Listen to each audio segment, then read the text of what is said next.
call the work session to order. Up first is the second draft of the 2024 general fund budget. Thank you, Mayor. Tonight we're here to talk about another quick look at the draft 2 of the general fund budget. We took a look at it on August 21st, and a few different things have changed. The first draft, we were looking at a preliminary increase of 15.6%, and that includes the debt service and the street maintenance, as well as the general fund tax levy. However, we have made some changes since we last met. Since that session, staff has worked together to decrease the budget by $72,000, which would result in a tax levy increase of 13.8% from 2023. The overall impact to the average value home, which is now valued at $428,500, would be an increase of about $165 for next year. What did we do? Just kind of a general overlook, and then I'll go through this in the slides. So we're proposing to move the Public Services Tech 3 hire to a July 1st, which would decrease it by $21,000. We are proposing to fund the classification and compensation study with a special capital fund, which would decrease that from the general fund by $18,525. We had $100,000 for future capital contribution straight to the general capital contribution. We would reduce that by $30,000, and then that would just put it at $70,000. We have an accountant transition. We had it planned for 8 weeks. We would decrease that to 6, and then that would put our total decrease in this version of the budget to $72,000 less. So I'm just going to start with my presentation unless anybody has questions. I do have a question about the July 1. Yep. So we have our summer help here until what date generally? The seasonals? Yeah. Usually around the end of August, beginning of September. Okay. When the kids go back to school. So would it make sense to have a start date then once, because we have help over the summer, we have extra, more than we normally do, obviously we have extra things going on. Would it make sense to move that to then the beginning of September hire so that we have, as we have extra staff during the summertime? Well, they do different things so that like our techs aren't typically mowing the lawn. It's only the seasonals. The techs are out there, potholes, park maintenance, etc. So the only times our techs are doing that work is when the seasonals are gone. And so it's not really apples to apples. I understand like your point, but one doesn't help the other unless I'm missing something. No, you're accurate. Okay. Just a little more background on the classification and compensation study. We only do that once every 5 years. We looked at that as kind of an anomaly. The council's already approved it in 2022. That's why we thought we could just make that purchase out of special capital for this year without impacting the reliance on the special capital fund, something that we said we wanted to kind of transition away from, but just realized I can transition out of your question. If you have more questions or the council wants to discuss that hiring date, happy to answer questions or kind of get into some more details on that. Yeah, I wanted to ask about the hiring date for the accountant transition. For me, and the way you explained it last meeting, the 2-month transition really makes sense because working in accounting, you guys do stuff monthly versus whereas the rest of us might have jobs where we do things weekly. So it's 8 weeks seems like a long runway, but really it's just a 2-month cycle for you. Are you comfortable decreasing it from 6 weeks or 8 weeks to 6 weeks, and that would give you a cycle and a half to get somebody up to speed? Because I mean, this is a pretty important role, right? This is our boss. This is what's going to be affected by the audit, and I don't want to have a blemish on our audit because somebody wasn't feeling confident and comfortable in their role because we onboarded them too quickly. Right. I know that Kathy has some great documentation set up, but as far as like bank reconciliations go, like I mentioned before, that would only give this person probably 1 month to do those types of things.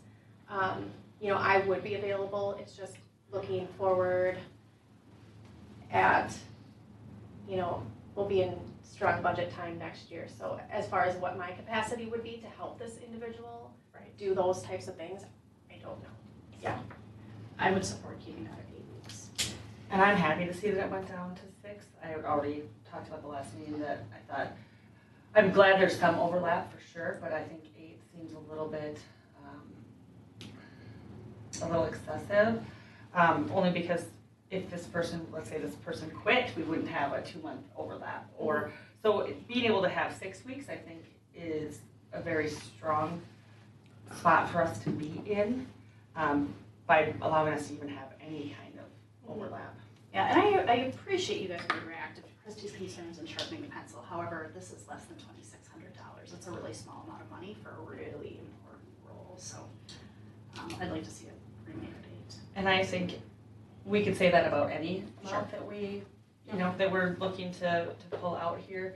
And I think every little bit helps, because we could say that about every single one of these and say, and yes, 2,500, while not a large amount, is something that is helping to reduce, because we have a lot of line items with a lot of big things in it, and being able to find spaces where we can. I mean, that initial, tax rate is really a big number.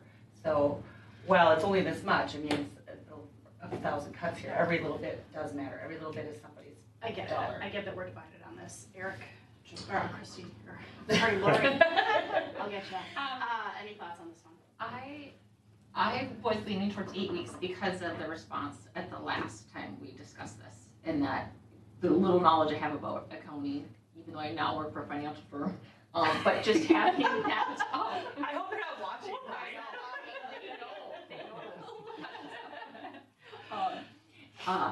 That it's a monthly, and not just when we're talking about, if they, if we onboarded them too quickly, but just to have an extra resource if they have questions. I'd just rather have that, just sense of that little cushion, that there's an extra resource for those weeks 7 and 8, is what I would lean towards. So I imagine you were looking for every penny, and if you go back to 8 weeks, does it put the levy at 14% or over? And was it the optics of trying to keep it under 14% that kind of drove that? Maybe. All right. So what about that, though? I mean, if you're a resident looking at this, yeah, I kind of, 13.8 sounds like a lot less than 14%. It isn't, and we're jeopardizing a couple of weeks of on-ramping.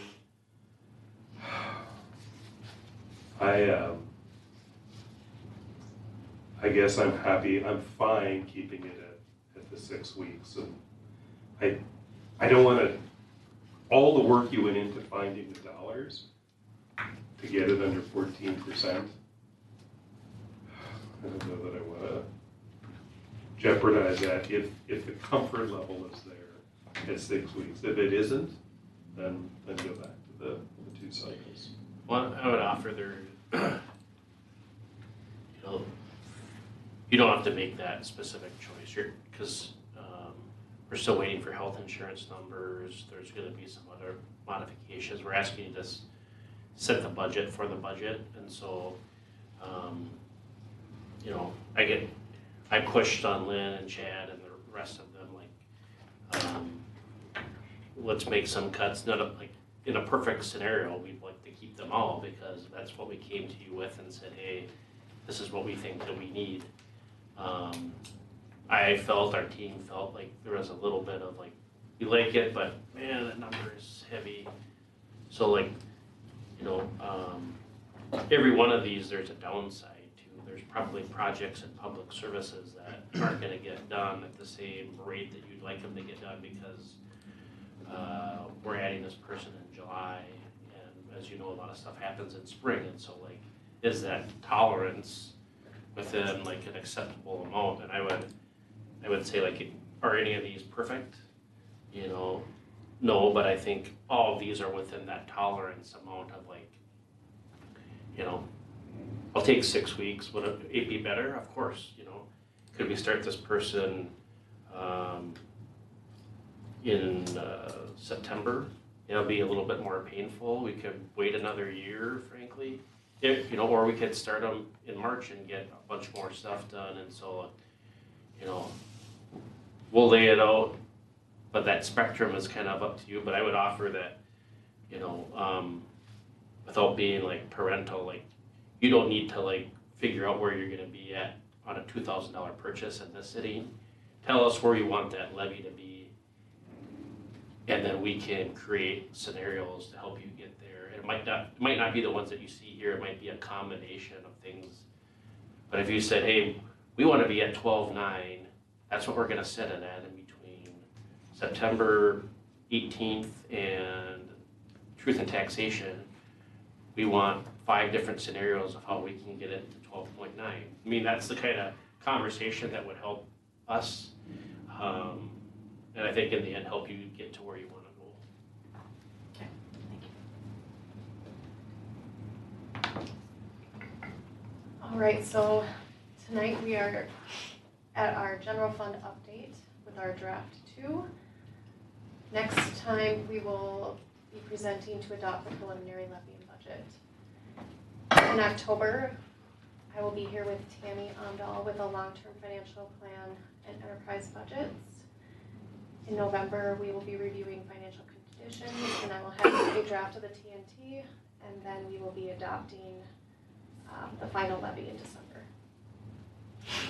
So it is a process, as Brent was talking about. So this timeline just kind of shows what we've done since we've been starting our work on the budget. So you can see what the levy was in 2023. And at the beginning of August, we started out hyperventilating with a levy of 22.4%. And now today we are presenting with a 13.75% levy. Just by, like I said, creating these cuts and just really prioritizing what do we need in the city. You guys saw this slide in my memo. This is what changed. And then showing that the levy did decrease from 15.6 the last time you saw it to 13.8 today. You're familiar with this slide. The new revenue amount is 4.1 million, and then you can see the different levels of revenues. This is a repeat slide as well. The key revenue items, just to recap: local government aid. We're getting that one-time public safety aid this year. We're keeping our building permit revenue at that $700,000, and then we have our rural fire contracts that we bill out to our townships. Brent, I have a question. So I just saw something in the news. Sorry, I'm coming with very little information about that public safety aid. Was that the one that we saw that there was some legal issues going on with how that money was being spent? Have you seen anything about that? So I know there's some money related to like people are being audited for COVID spending, but this isn't connected to that. Yeah, no, this was outside of COVID spending. So I know there's very specific items that you have to spend this Okay. public safety aid on, and I can send you the article from like the league if you're interested. You just can't build like police stations. I know that's very specific, one item that you cannot do with it. Okay. We verified our plan with You did? a Okay. legislative director at the League of Cities and Finn. Okay. So the only thing related to buildings was, you know, kind of some inside politics, secondhand, but the legislature was concerned about this funding being used to rebuild the 3rd precinct in the city of Minneapolis. Okay. So there's very specific language related to new building projects, i.e. police stations, i.e. the 3rd precinct in Minneapolis. And so what we're planning to use is right up the alley of what they want to be able to have that funding spent on. It's been approved legislatively. It's just we just want to have the money in our coffers. That's the only hold up right now. I'm not familiar with the stories, so I can't speak to that. Yeah, there's something they're investigating for some, and I'm not sure exactly how, but it wasn't COVID, so I was thinking it had to be tied to this, from what I remember. But if you've checked it all out. Because the cities haven't received the money yet, so. December 22nd is when it's supposed to be. Okay, maybe it didn't have to do with that. But as long as now you've explained it's all been looked at anyway, so good, okay. Don't want us to get caught up in something we don't want. Yeah, for sure. Another repeat slide, it just kind of shows where we are budgeting our funds in which departments. And then we do not have the proposed 2024 tax capacity rates for the other cities because I don't have access to their budget slides or their budget presentations because maybe they haven't had their meetings yet. But I did do some digging online, I couldn't find anything. So I do have ours. With all of our information plugged in, we are looking at, with our 13.8% levy, we're looking at a preliminary tax rate of 39.72%. Last year we were at 37.43. So when I plug all of those rates in on a $428,500 home, we are looking at about a $70 $100 increase in taxes there, it looks like. So. And just kind of a little piece, you'll see this in the strategic plan update, but if you recall, was it 3% the council gave themselves, again, this as a guide, but a 3% window either way, that you wanted to keep that tax rate consistent, that if it went up too high, that was maybe a sign that we're trying to bite off more than we can chew. If it went down more than 3%, were we setting ourselves up where we're gonna drop it by 300 one year, but then to raise it 500 the next? So again, that's just a guide, but when we were sitting down without a budget in front of us, that was kind of the council's plan, strategic plan, to keep within that 3% window. No, that doesn't mean you're locked into that, obviously, but just wanted to provide you some context, because that was one of the things that we were thinking about between draft 1 and draft 2. Are we able to align with your initiatives in the strategic plan related to tax rate percent? And I've told you, I think this is a really impactful slide.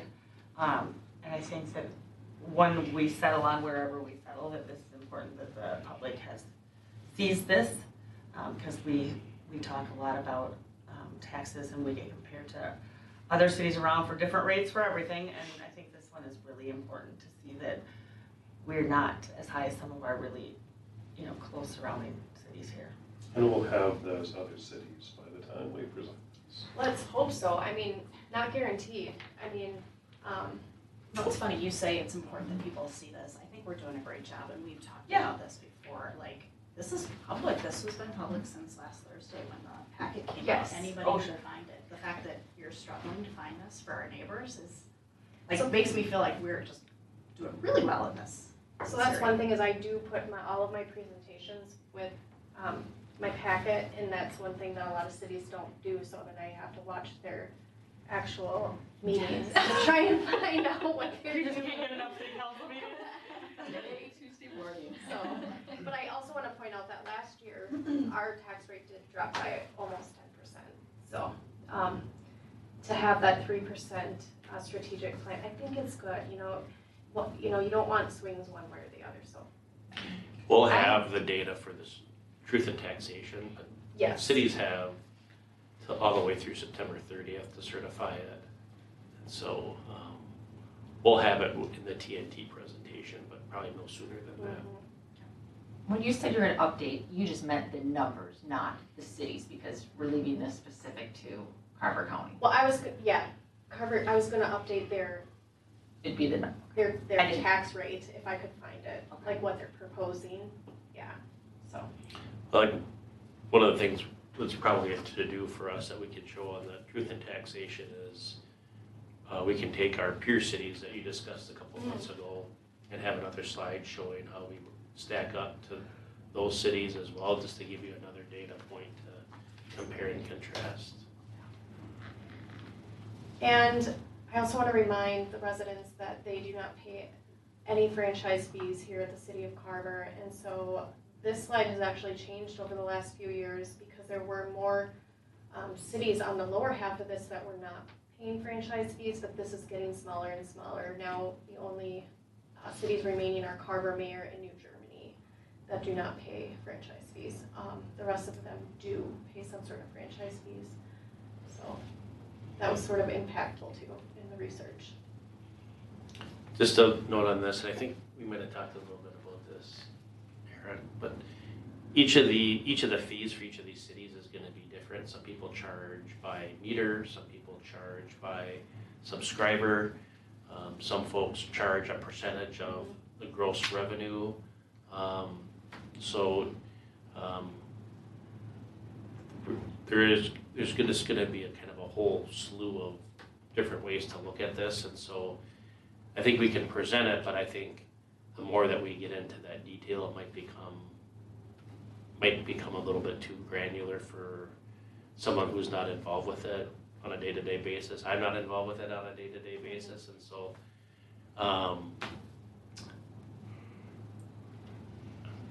I guess my point is I want to be a little bit, and ultimately we'll follow the council, but I want to be a little bit cautious of not overselling this franchise fee thing to residents, because everyone's like a business is going to pay way more than a residence, like for Chaska for their electric franchise, it could be 10, 20 times as much. And so the reason I say that is if someone comes to the city hall and asks a question about franchise fees, and then I don't have enough information to like back up that it's exponentially more expensive or it's the same in Chaska as it is Carver, that the comparison is that tight.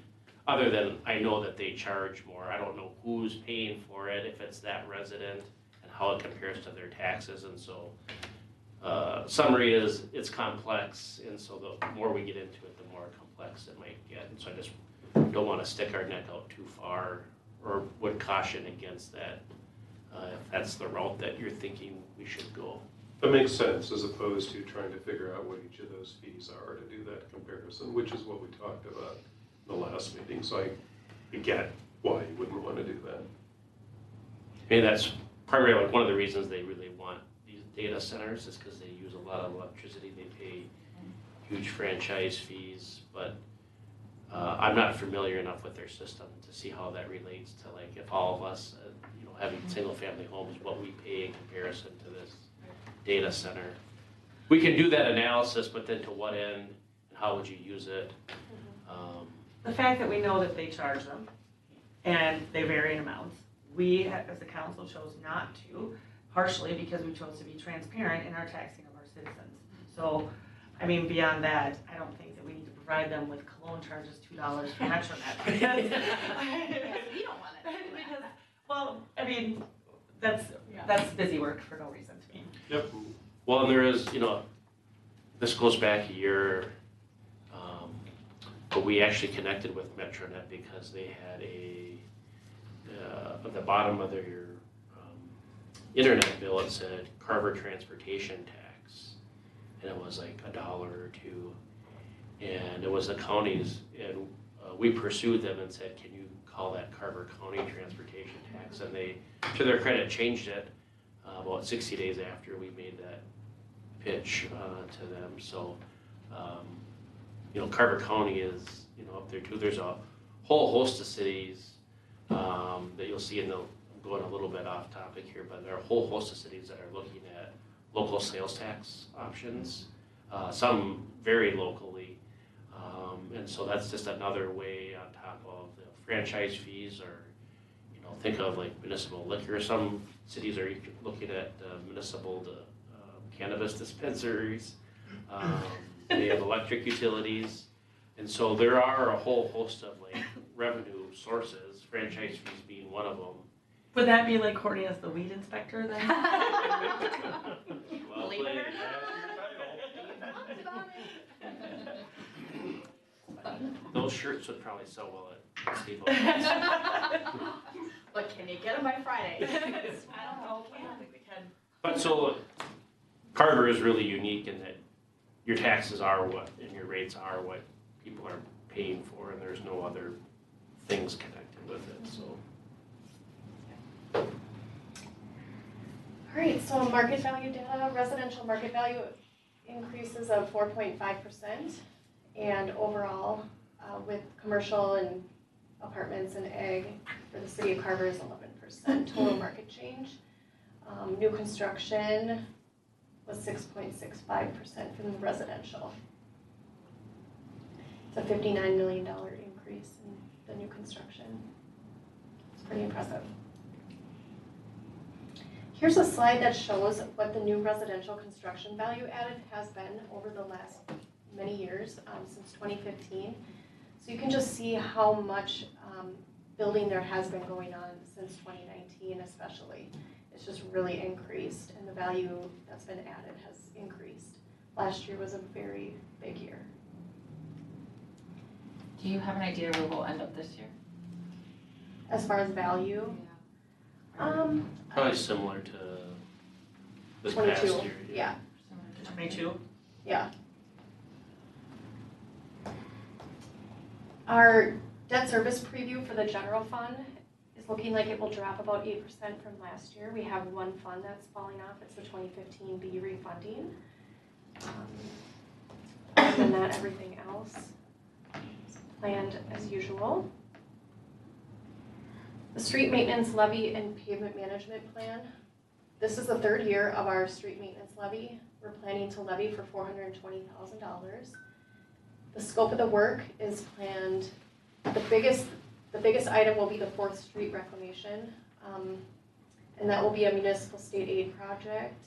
And then, as you can see in those red, the areas will be the mill and overlays, or the yellow. Yeah, The red dots. was- Yellow. The yellow Yes, dots. Red was done this year. Red was done this year. So yes, those are the big project areas. Are you adding in Elm Drive? Yeah, sorry, this is an old slide. That's all Okay. it's like, yeah. I should have colored that in. Just made it. Yep, good catch, Christy. These are the 2024 capital improvements that are planned. The ones in bold are the ones that you will see actually being impacted on the budget. The ones in the middle, we will be taking out an equipment certificate, and we've talked a lot about the equipment certificate for public services probably in the last 6 months. You guys have heard a lot about that. As you can see in the pinkish area, the future capital, we've decreased that to $70,000 as I spoke about at the beginning of the presentation. The fire department stuff is toward the bottom, and you can see that we are funding some of that with the public safety aid. You're still going to see a transfer to the fire capital fund because the revenue has to come in and then the expense has to go out. So you'll see the public safety aid funds come in and then the transfer go out. So that's why I state on there that you will see that on the budget.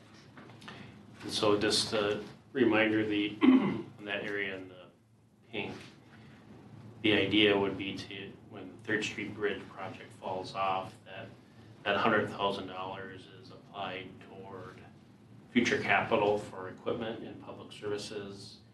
And then we have to try to develop a parks capital plan as well. You'll see that at your September 18th work session, a 10-year parks plan related to improvements and maintenance, repairs, etc. So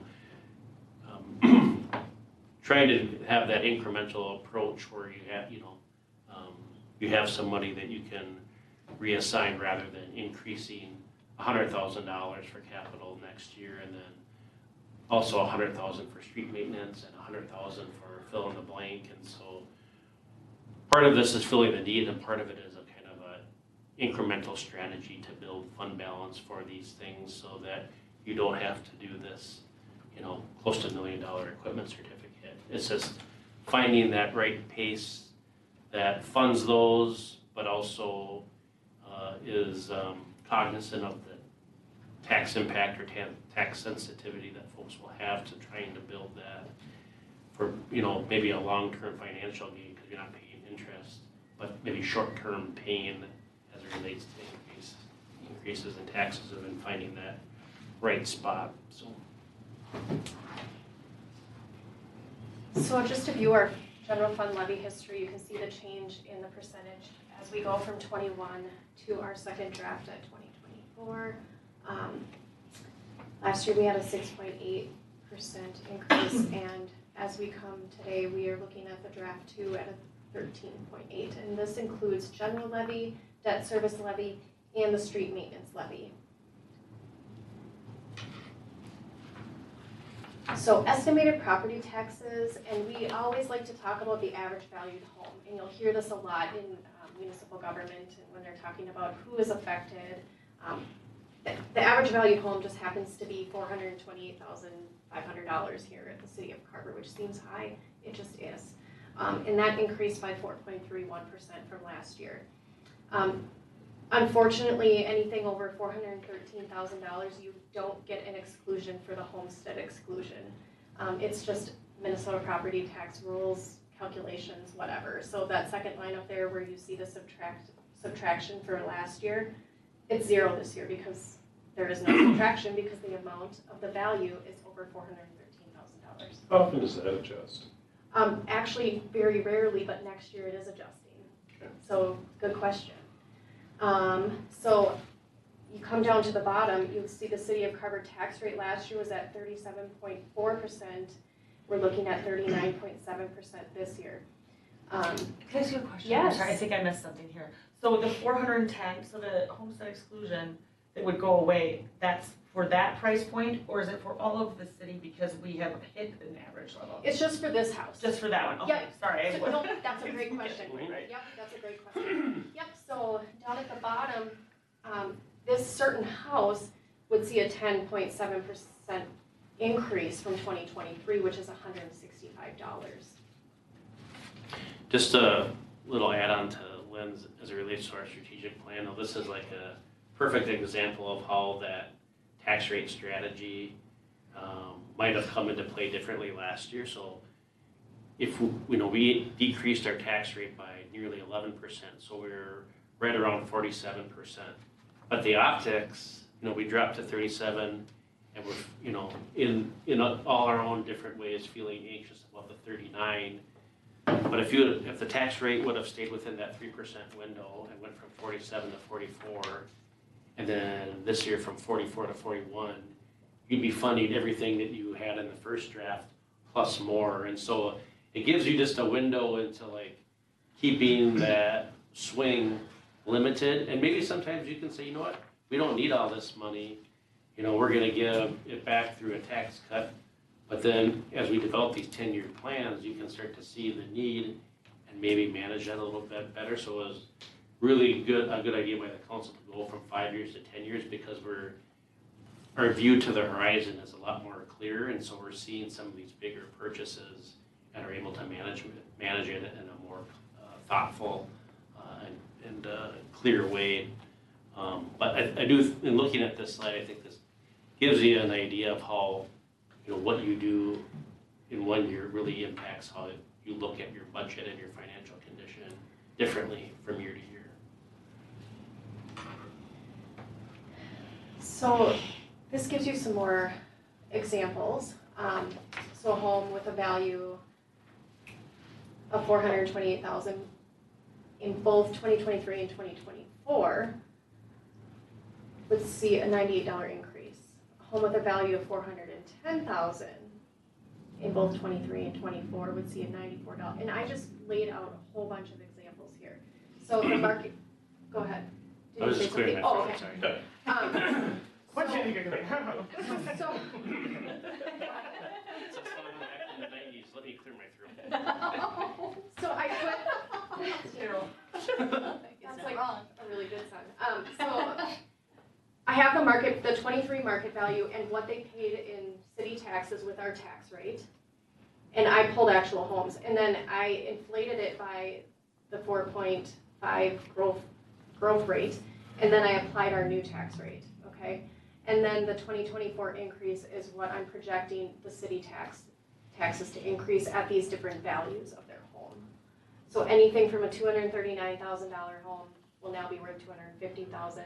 And these are just estimates, right? So, but you can see at the different levels throughout town, you have houses all of these values throughout the city of Carver. So. And you're not going to find two properties the same. They're all going to be based on where your neighborhood might have a huge increase or it might have a decrease just depending upon what home sales did in that given year. So it's going to be hard to find any kind of uniformity because every home and neighborhood has its own characteristics that the county assessor's office is looking at. So. If I didn't know better, if I spend more time landscaping, my taxes would be less, based on your graphics there. You think so? And mine's going down. Oh, yeah. Yep, I think I'm gonna sketch those out next time. You guys are gonna love my hand drawings. So the questions I have for you guys tonight is, I would like to know how you want the preliminary levy presented at the next meeting. We're kind of running out of time here just for the preliminary part of it. We have to set the preliminary, and that's as high as it will be. Do you want another work session with different scenarios? And then this is the budget process. So tonight, I'd like direction. What do you guys want to see? And then we are going to consider adoption of the resolution setting the preliminary levy at the September 18th meeting, and then you guys know the whole timeline after that. So an example, like if you felt like you needed more time and to look at scenarios, we could do a September 18th work session. And then you could, before your council interviews, you could schedule a special meeting to adopt the preliminary levy if you feel like you needed more runway to like look at this, or you could, if you feel like, hey, we got a number, present it this way, we might talk about it a bit, but we're ready for the 18th. That's the kind of feedback we need. Can I just, have we heard back from Southwest Transit on rate increases? Number. So I will reiterate that we want to make sure that we're setting it high, the highest that it will be. We don't have health insurance rates back. I have them budgeted at 10%. And we budgeted a contingency within there, so like, within a certain framework, even if they increased it for, a Yes. percentage or two, or the one to change the cost share, we're not talking about tens of thousands of dollars, so we can manage that. But there are other larger things that we'll be having to manage within the context of the entire budget. But a good question. But Yeah, I'm a little soured from our experience last year. I do feel like we Very true. made that pretty clear ask. Yep. So, but that's getting besides the point a little bit here. How do you want the preliminary levy presented at the September 18th meeting? I think, we did this last year. I think by the time December rolls around, we're all like, yeah, the budget, because we've heard your presentation, as great as it is, a half a dozen times or more. But I think that'll be the first time that it's kind of in an official meeting. So I think we need the whole, essentially like truth and taxation. we're looking actually for like what number do you want? Oh, what Not number? Not like Okay. how, but like what's the. Okay, it says the- how. Oh, Oops. We would like you to Stand up. sing and dance. Lots of jazz hands. Jazz flute. Sorry. I am okay with this number. And I think because of the experience that we had last year, we haven't done it, but we can always go down from here. This is our not to exceed number. Granted, this is the number that's gonna come on your truth and taxation statement in November-ish, December. But this is the ceiling number, so that if we get a October surprise in health insurance or Southwest Transit or whatever, we can kind of figure that out and make the numbers work within these parameters. And I also think, I feel very hurt. I think that this aligns really well with our strategic plan. It's always, hardest to start saving for these things at the beginning, when you're starting to save for these things, like the capital plan and, when we get to parks and that kind of thing. It's the hardest to sock money away at the beginning. And then, look at us where we've gotten with the pavement management plan. We're doing $420,000 and what that's gonna accomplish next year. So, I think that that's important for the long-term financial strength of our community. Any other thoughts on how we want that to be presented? On how knowing that this is the outside number, and we can always hope that insurance comes in less than the 10%, which it has in the past. We've had nice rises. I'm fine with this being the top number, and I appreciate the work it went into getting it down to where it is from our last meeting. When you're asked if we wanted to see it at another work session, I don't think we need to, unless the rest of the council has another idea that they want to see it again. I agree with that, I think. Yeah. Perfect. So, no, I don't need to see it again. It sounds like you've made planning for a higher insurance number and a higher Southwest Transit number. Is that, what's your cushion there? Is it like 10% or? Plan health insurance at 12? 10%. Okay, Right. so that's the high amount. Yeah, and then, Southwest was planned at, I don't have the percentage, but a higher number than our current spend, plus another like 5% on the top, so, you know. So we'll bark at Eric if that's higher than that. Under like normal conditions, planning for like a normal CPI adjustment, we'd be fine off. And I would say this with any type of program that we have, if someone does a systemic change to how they account for costs, whether it's transportation, engineering, legal, then yeah, then we don't have a plan for that. Engineering's not going up that much, right? No. But the part that we talked to Len and Dave Jacobson, Eric, what's Eric's last name? Hansen. Eric Hansen's predecessors is like, give us enough runway to like be a part of this conversation and not under stress. And I think the timing is maybe unfortunate for them, where Eric is kind of a new member of that organization and is trying to right-size things and wants to get ahead of it. It's just making systemic changes in September, October as it relates to the city of Carver and frankly Victoria, because we're the only kind of pay-for-service users that I'm aware of, where Chaskatchan and Eden Prairie have it as a part of their overall system. We're just in a unique position, and if they choose to do systemic changes, like change the amount the city pays in relationship to the actual user, or they increase their fares, because we're already dealing with just use going up, but if the kind of cost quotient increases on that same line, yeah, then we could be out of bounds. But where that is and how, it's hard to say. Okay, but you've got a cushion of 5% in there. Yeah, I mean, we have 20,000 this year, we're increasing it to 36. Okay. I mean, So you answered my Yeah. questions. I'm comfortable with the cushions you have in place for the insurance and Southwest Transit. And not again at the work session and the full deal at the regular meeting. With jazz hands. Oh God, can't wait. I said singing. Okay, you have a choice. Cake line? I was in cake line and cheerleading, so watch it. Be on the right person in the role. You understand the side. Lori? I share the same. But that's James had. James had. Yeah. can't help it. Understood. Understood.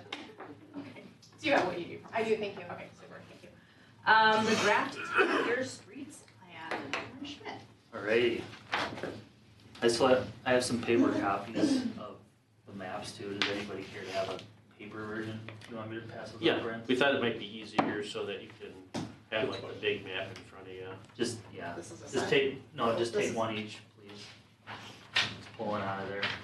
First day of school. I Take one, know, pass it Take around. one, pass it Oh, on. sorry. First one's the streets. Did you not want one, Lori? Oh. First day of school. Look over my shoulder for the answer. Is this because we were so receptive to the big maps we got last time? These are you cool, want there's me? more colors. Put my new one and pass Put my name on the top left. Oh, I missed you. You're fine. Good. I haven't committed to memory. So you should have streets and parking lots. So, streets and parking lots for the reclaim and mill and overlays. Streets and parking lots for the sealed coats, and then the trail map. Everybody got that? Spare copy for Chad? Oh, thank you.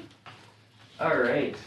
See if I can get this. So while up here. Aaron's kind of bringing this up, this kind of follows our kind of same pattern for other 10-year plans. We're gonna talk to you about the projects that we're doing and the costs, and then we're gonna come in with Tammy and look at everything and look at, what would you need for a street maintenance levy? What would you need for water rates, sewer rates, et cetera? So it'll all be kind of put in. If you have like specific questions that you really feel like you need to have answered tonight, we can take that on, but it's not built specifically to like look at what do we need for a street maintenance levy, even though we were considering it as we built it. Yep. So just an overview of the process, how we got here. So the last few years we've been operating on a 5-year plan. This is the first year we're going to 10 years, which has been really helpful to see kind of that bigger outlook of what's going to be happening as we get out, a decade in the city. So with that came a few things. So public services, they did some additional ratings this year of our trail systems as well as our parking lots. After that data was gathered, we took a first cut of a pavement management plan for 10 years for the streets, trails, and parking lots. We vetted that as a staff team with Brent, Lynn, Chad, and Paul. Made some refinements to the plan, and we're comfortable now presenting that to you tonight. So as Brent alluded to, we'll look and see how this kind of loops into the entire long-term financial plan with Lynn's work here this fall. So path to plan approvals. This is a slide you've seen, but I do think it's important to note, adding that back half, that second half of the decade onto this plan was really helpful. But keep in mind, it's conceptual. It's based on where we anticipate the ratings will be, 5 years out, based on trends we've seen so far. We think it's we have a good feel for placeholder in the financial plan with those projects. But as we get closer, within that 5-year horizon, is when things really start to get a lot more critical. We'll take a really close look at things, might shuffle things around, 1 year or another based on how it's continuing to age. So, and then obviously in budget year 1, council would be presented with a project just like we do all others. You'll authorize the improvements, we'll bid it, award it, and construct it. So typical project workflow. And you'll see an example of this. We made a change, I'm not sure, it's one of the early years, but after a conversation, we found that Sunny Ridge Drive, the north end where it kind of goes into a cul-de-sac, wasn't in a place in the current plan that would be sustainable, and so you'll see that it's been moved up to accommodate what we think meets community standards for pavement condition. But this is an example of something that was moved based on where it fits within this continuum. Yep. Thought it would be nice to do a quick refresher on some definitions and our goals for the pavement management plan. So use some visuals here. So mill and overlay, that's a term we're going to use a lot. The bottom left, that's a picture taken on Skyview Lane. So that's basically when a milling machine comes up or goes down the road and mills off the top layer of the pavement. It picks up that, and that's trucked away, and then we pave a new wearing course on the top of the in-place pavement structure below it.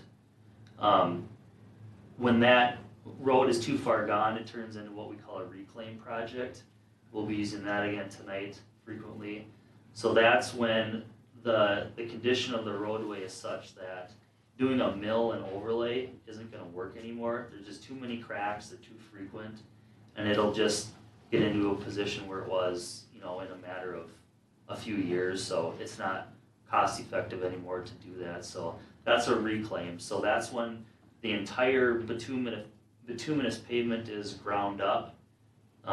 The access is stripped off and hauled away, and then you pave a new entire pavement structure. So 4.5 inches thick of new pavement from the gravel all the way up.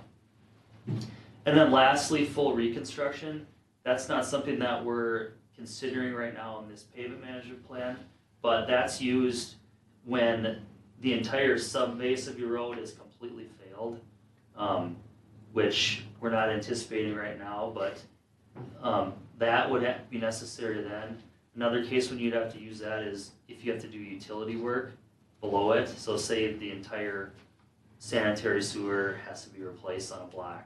You'd have to dig up the whole road. So that's full reconstruction with curb and gutter and all, pipe work. So those are kind of the main types of pavement rehabs.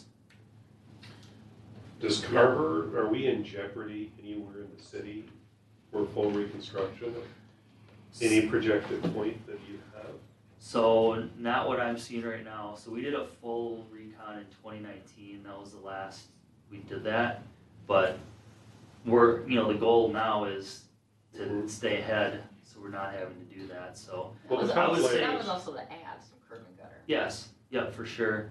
I think with the current way we're doing it, we're probably going to be fine. It would be in the next cycle is when the utilities like the water and That's what I sewer are was going to thinking be in probably a state where we're How far are we advertising. away from that? Well, we would be, so if a lot of the stuff was built in like the 90s and 2000s, you're looking at like a 40 to 50 year Okay. cycle, so we'd be out a little ways yet.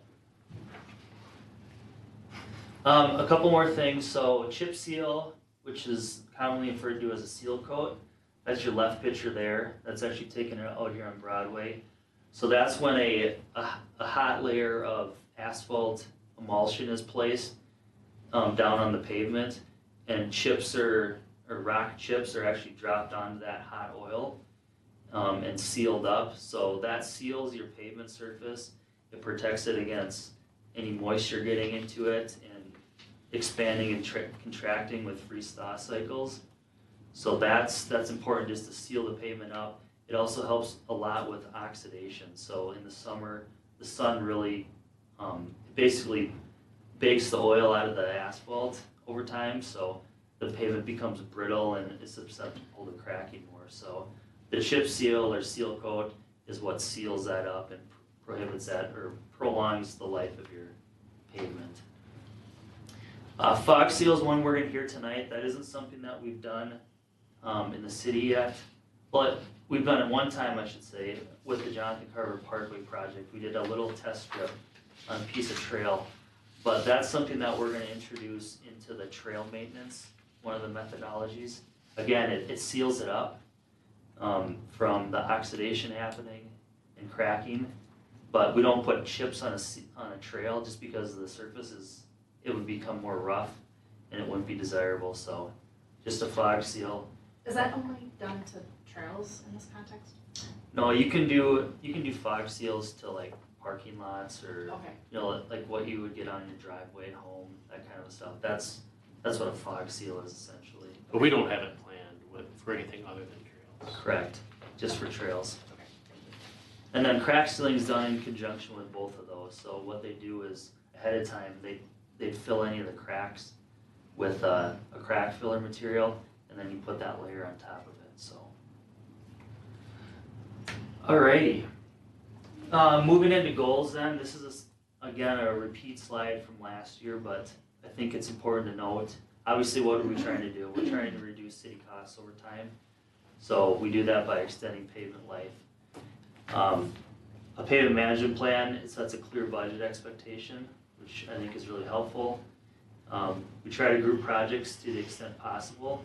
So as you'll see going forward here, we try to go neighborhood by neighborhood as much as it makes sense, which minimizes impacts to residents over time. And then lastly, one thing you've heard me always say is complete mill and overlays before they're too late. We do that because they turn into reclaims, and reclaims cost a lot more money than mill and overlays. About twice as much is a good rule of thumb, so staying on top of your mill and overlay program is critical. And don't forget that reclaims can happen quickly. So in a number of years, you might check out a road and it's still a fine mill and overlay candidate, but you go back there a couple years later, if you waited, it was 2 more winters and you might lose the road, so. Okay, so components of the plan. There's a lot of existing components. Obviously stressing the mill and overlay program is number 1. Chip sealing our collector streets in year 3 was a goal that we continue to maintain. Using street maintenance funding for the local improvements and state aid funds for the MSA routes. And then lastly, we budgeted $25,000 a year in the plan for any miscellaneous patching and repair work that might come up. So some new components. starting to incorporate the city's parking lots, mill and overlaying those replacements based on their needs, and then trying to group those with the street projects if they're close by to the extent possible. And then same with trail system. So if we can fog seal our trails in conjunction with a street project, we'd like to try to stay on top of those going forward. We started kind of slow. Obviously, takes a while to ramp up any funding going forward. So just starting some of these pavement preservation techniques for the rest of our pavement infrastructure we feel is important. So trying to build that in as we move out over the next decade. And then lastly, some ADA transition plans. So there was some deficiencies noted when we did that plan last year, particularly pedestrian ramps, for example. So we're trying to correct those when we can when we're working on the street. So make sense? There's something tied to the levy funding, right, that said we promise to do that as much as we can. Yeah, so the ADA transition plan is necessary to receive federal funding. We left it pretty generic in that plan at that time since the city hadn't done anything like that before, but we did say that we're going to try to build it in going forward into the street plans. Aaron, where does sidewalks fall? Is that under the new plan components? Would that be under number 2? So we didn't really do a deep dive into the actual sidewalk systems. I think we correct like for example, last year when we had an open house, there was a note from a resident that, there was a piece of sidewalk that had a vertical drop in it or something. So we would correct like things on a case by case basis, but we didn't really do a deep dive into from this block to this block, this whole piece of sidewalk has to get replaced. Okay. Is that something we could work towards? Or or is it Well, just kind of generally not they really? take less maintenance because they're concrete.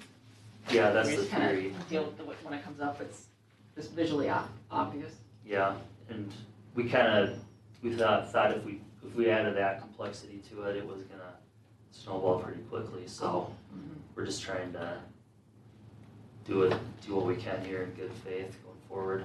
Brent, anything to add? I would say kind of similar to like we talked about with reconstructs. We're probably like 40 years out thinking about it because all the sidewalks in the downtown have been redone, I think, for the most part in the last 10 years or so. All the newer developments have sidewalks that are put in, so we have operation and maintenance budget to repair sidewalks, but I can't think of any areas where a sidewalk section within the next 10 years is really going to need to be replaced. Can you, Jen? No, it's pretty spotty. Okay. I think eventually we'll get to the point when they all could need repairs, or where you want to do not just a spot repair, but you want to do a whole section. It's just not within that 10-year framework, but it's a good thought. As we get closer and if we identify those, we would include them under this scenario. 88 years old. You'll need a smooth surface.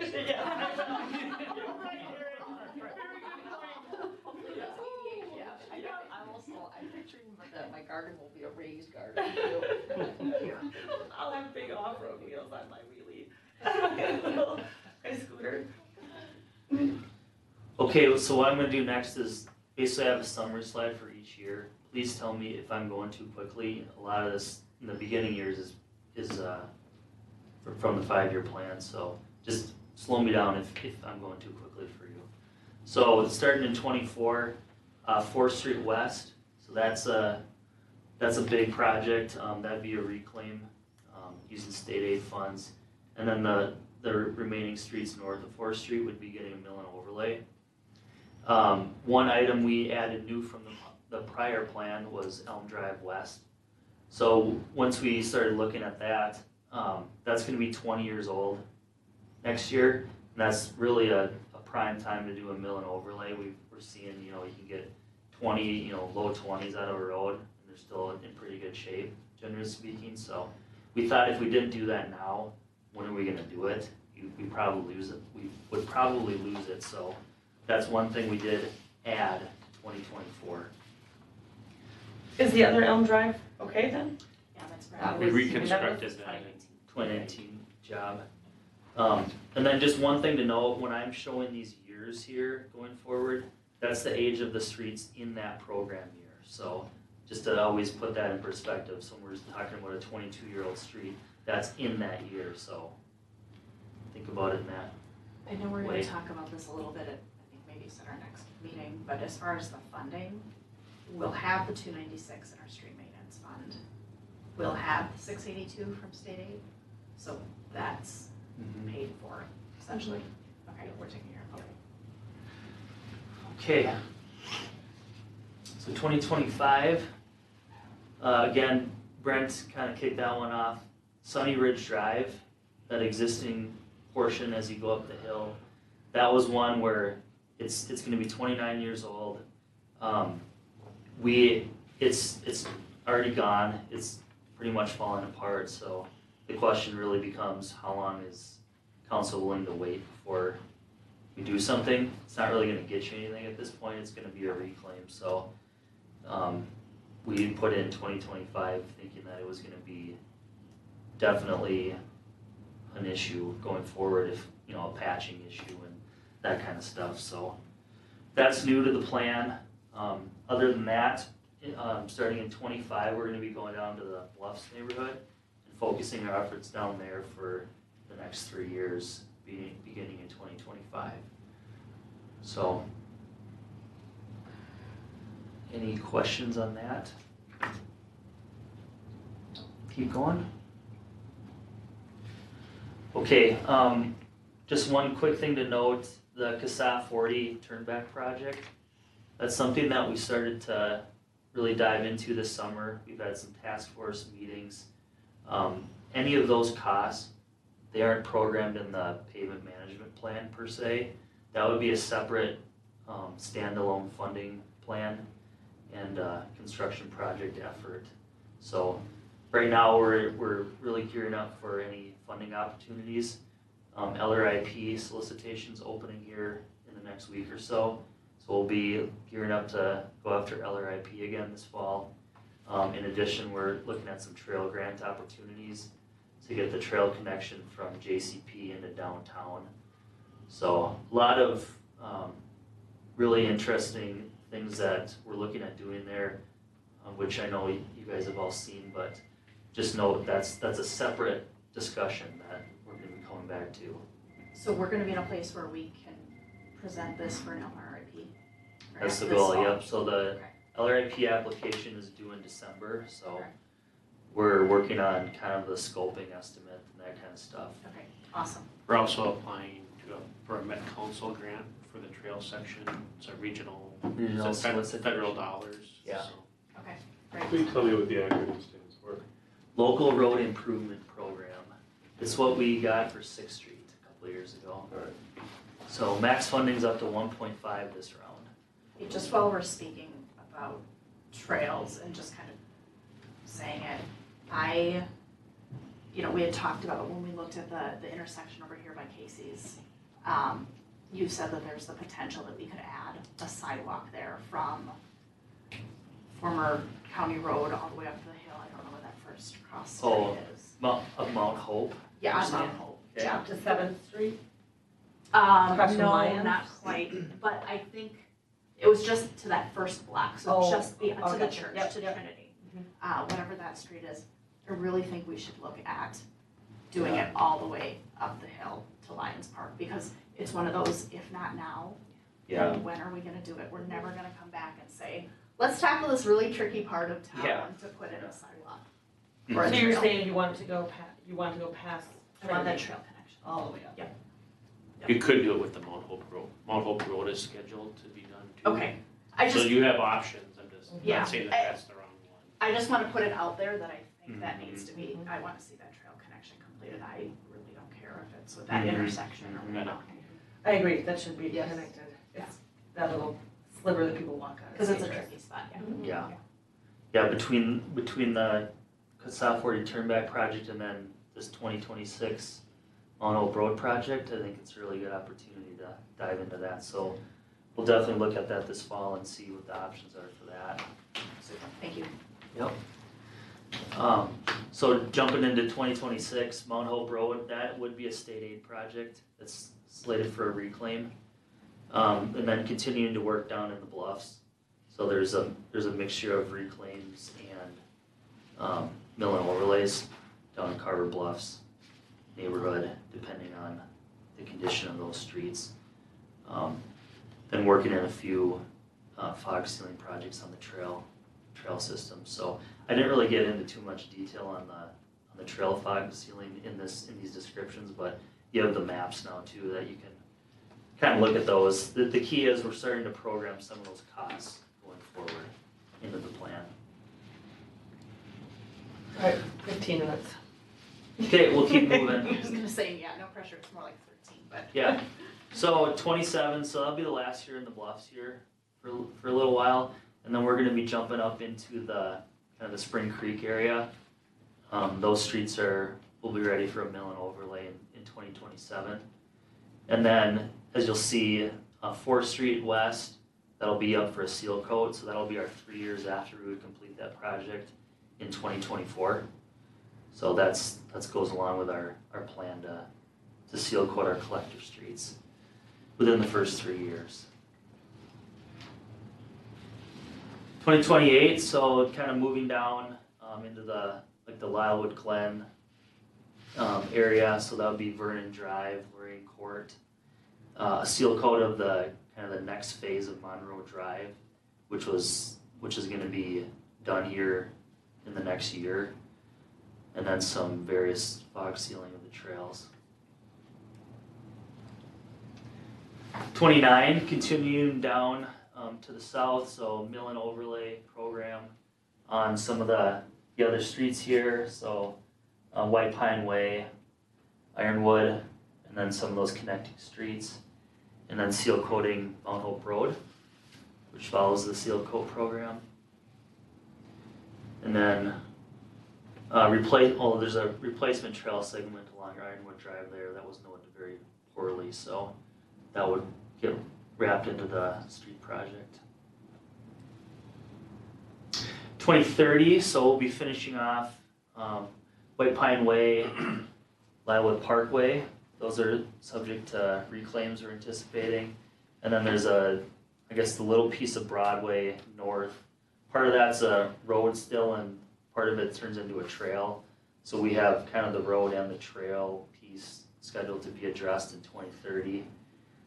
And then a seal coat of Old Carver Road, so anticipating that we'd be doing a project, in 26, give or take, 25 or 26, following up with a seal coat on that piece of it, going forward in 2030.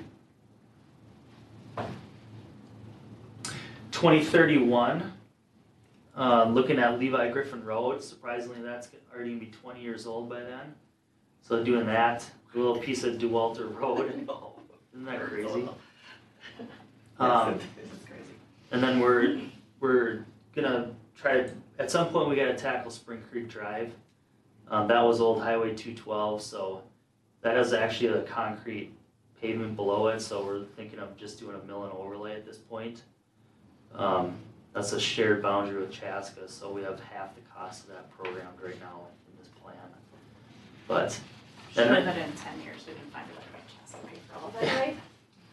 let's see what happens. But, and then surprisingly, hard to believe, but downtown, so some of the streets downtown are already going to be in their 20-year-old mark, so actually getting back in downtown area here in the early 30s to start working on some of those again.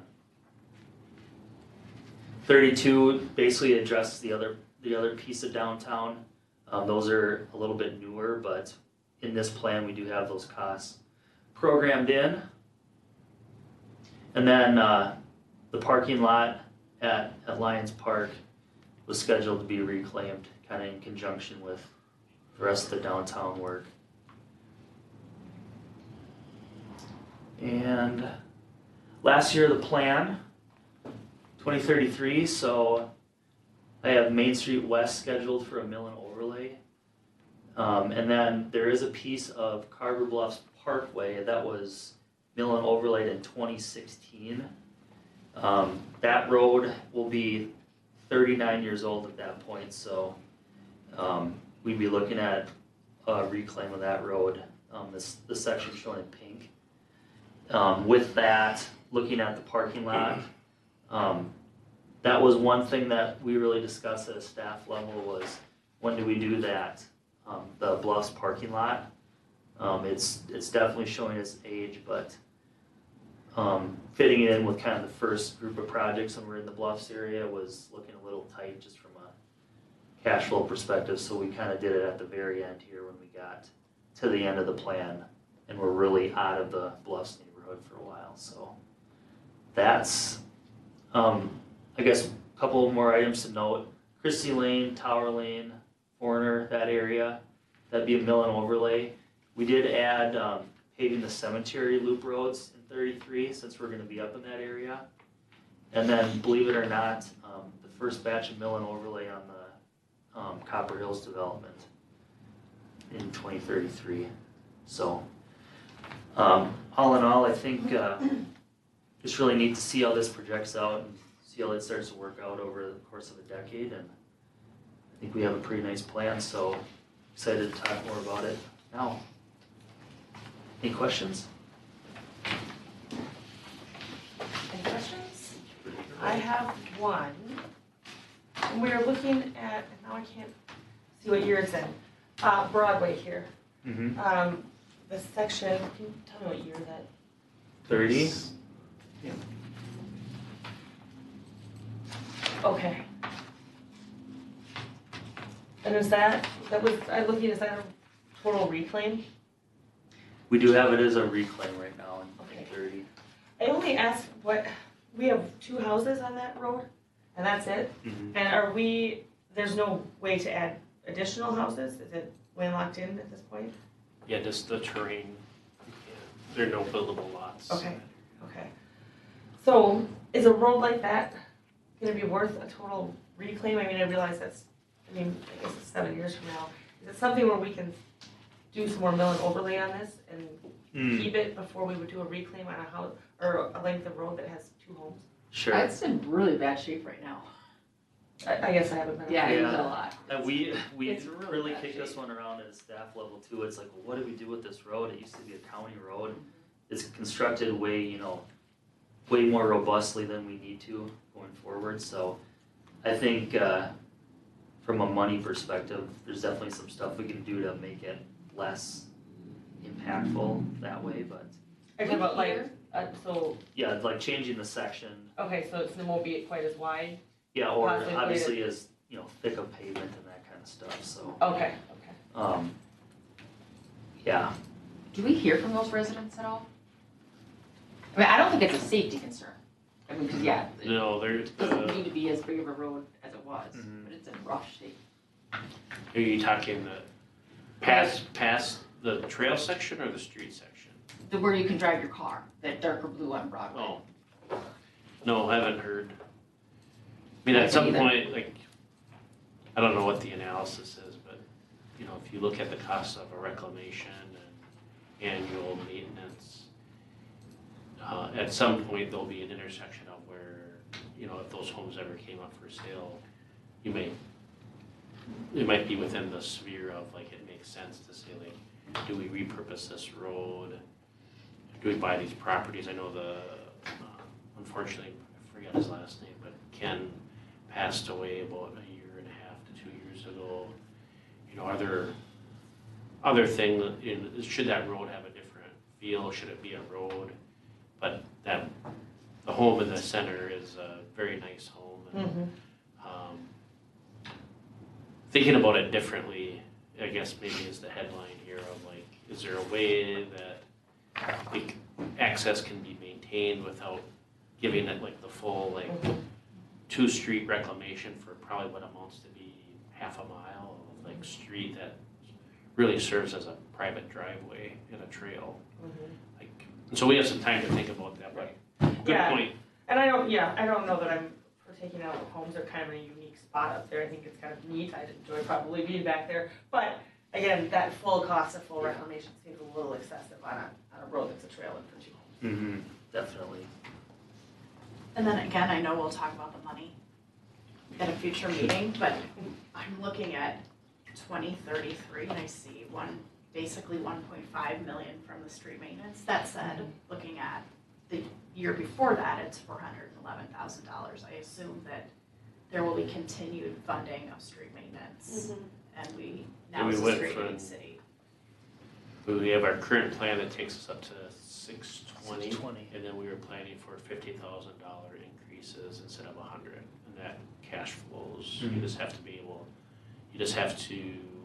in a position to want to levy those increases Just increasing 50 after you get to After 620. 20. after 620. So we're at 420 in 2024, so 2026 is 620 and then it decreases. 2027 would be 670. Okay. Yep. So is this gonna look, so 2024 is 296, and 2025 is 615. So maybe I wasn't understanding, but yeah, is that gonna look like a really awful jump as we sit here and like figure out budgets right now? No, can you say that part? So, the street maintenance fund, I'm sorry, remind me then how, if we're at 300,000 this year, how do we sit at the 600 next year? We're levying 420 Okay. this year for 24. In 25, it'll be 520, and in 26, it'll be 620, which was in our current 5-year plan. Okay. And then after that, you increase it by 50, so in 27, it would be 690. 670. 670. And then 720. Wait, 33%. Sorry. You got me to do math again. So, okay, does that Yeah, good sense, thank you. Okay. All right, I don't hear any more questions. Thank you. Thank you. 2 minutes for city manager Yep. updates. Okay. Just a few things, I just want to update the council, we have 2 applications in for city council for Councilmember Rick Knight's vacancy, Kayla Pasco and Eric Jansky. Applications are due Wednesday, September 13th, so that's a week from tomorrow at 4:30 p.m. At your next work session, we're doing 2 10-year plan updates. So 10-year utilities infrastructure plan, so that's water, sanitary, and storm. One of the things that we realize as a team, like it's going from 5 to 10 years is significant on utilities and really impactful in that you can see further out because some of these things are really large expenditures. So namely, like within 10 years, we're talking about another water treatment plant and we're talking about another regional sanitary sewer lift station, kind of similar to what we have at Carver Creek. And so we were just talking about that today and how thankful we are with this new dynamic because when we talked about the last water treatment plant, it felt like our runway was really short and we were trying to land that plane with rates at this exact spot. And now, all of this is, 10 years out, so you're thinking about like, it could be shorter or greater depending upon how fast we grow. But you have all this runway where you can plan for it, you can go faster, slower, ask a bunch of questions, talk about different scenarios and feel hopefully a little bit more comfortable. But we wanted to get that out there that like, when you start talking about 10 years from now when the city's 10, 11, 12,000 people, like we're starting to go through these cycles again where we're talking about significant infrastructure, and so plan on seeing some of those elements in that plan. And then we're also going through the 10-year parks plan, which is a brand new plan that Aaron will be presenting at the 18th work session as well. So that's all I have. Awesome. Council requests, anybody got anything? I don't have anything. All right, seeing lots of head nods. All right, then I would entertain a motion to adjourn. I'll make a motion to adjourn. I'll second by Aaron, a second by Lori. All those in favor say aye. Aye.